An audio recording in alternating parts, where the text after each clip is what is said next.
Bulacan South ay naging sentro ng malalaking aktibidad sa loob ng Iglesia ni Cristo. Kaya naman lubos ang aming pagpapasalamat sapagkat kami ay naging kabahagi nito. Salamat po sa pamamahala sa patuloy na paglulunsad ng maraming aktibidad. Patuloy po naming ibabalita ang kasiglahan ng aming distrito.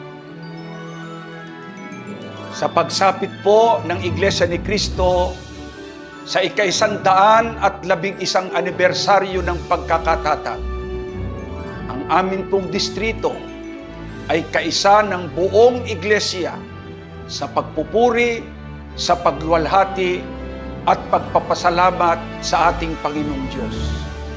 Sapagkat kinikilala po at sinasampalatayanan namin na ang mga tagumpay na tinatamasa ng Iglesia ni Cristo mula pa noon sa panahon ng sugo sa mga huling araw at magpasa hanggang ngayon ay lalo pang maraming kahangahangang tagumpay ang nahahayag sa Iglesia.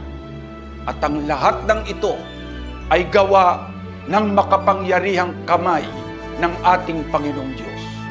Kaugnay nito, mula po dito sa distrito ng Bulacan South, sa pangunguna po naming mga ministro at manggagawa, kasama po ng aming buong sambahayan, at maging ng lahat ng mga may tungkulin at mga kapatid sa iba't ibang lokal dito sa aming distrito, ay buong pusong bumabati sa ating pinakamamahal na tagapamahalang pangkalahatan, ang kapatid na Eduardo B. Manalo, at maging sa pangalawang tagapamahalang pangkalahatan, ang kapatid na Angelo Iranio Manalo, at maging sa lahat ng mga kapatid sa buong mundo.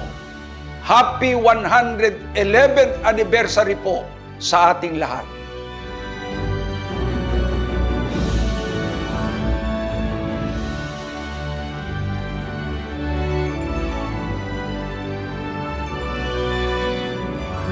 Happy